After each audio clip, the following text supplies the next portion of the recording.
So what we want to show is we want to show that the sequence which has this recursive definition is both a monotonic sequence and also a bounded sequence. And both of those are claims that we can prove using induction. I'm going to reword this a little bit as many of you did in your groups. Rather than tk minus 1 and tk as it is written in the packet, we have it as tk plus 1 is greater than tk. So this was the version that most of you were proving in your group. In fact, that this was not only a non-decreasing sequence, but you were actually showing that it was a strictly increasing sequence.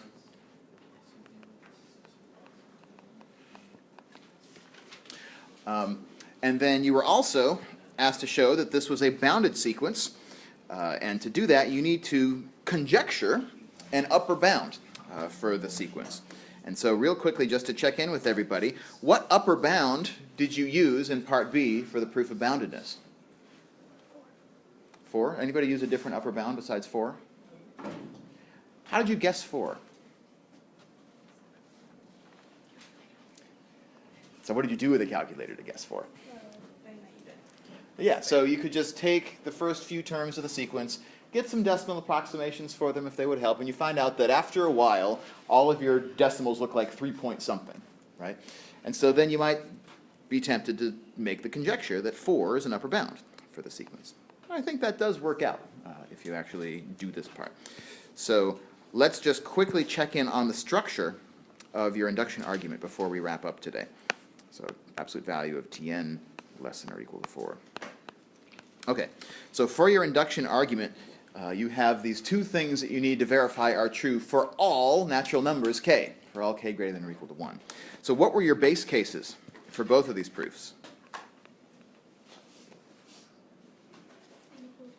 Yeah, the base case was the natural number 1, right? The first domino that falls in the natural numbers. And so that's the case for both of these. And those are usually where your concrete values, your concrete parts of this argument show up, right? For the base case, we have a specific value for k, and so we really are just making the comparison, is T2 greater than or equal to, or I guess greater than in our case, T1.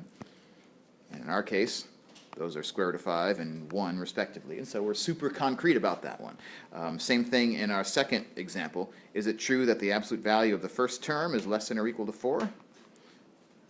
Yeah, it sure is, because the absolute value of the first term is 1, and 1 is less than or equal to 4. So the base cases are often where we're very concrete, right? Because we have a specific value for our k. Where things get interesting is in the inductive step, where we have to make an inductive hypothesis and then use the inductive hypothesis to prove something else. So here we're trying to show, is it true that tk plus 1 greater than tk implies, so that's really what we're trying to prove, whether this implies that tk plus 2 is greater than tk plus 1. And then likewise in the boundedness example, is it true that absolute value of tk is less than or equal to 4 implies that the absolute value of tk plus 1 is less than or equal to 4. And I saw a lot of good progress on these two parts of the induction proof as I walked around today, so I think your groups are in pretty good shape to be able to finish these up at the beginning of our next class. We'll talk a little bit more about monotone convergence, and we'll make our shift to Cauchy, and we'll wrap up this topic for the week.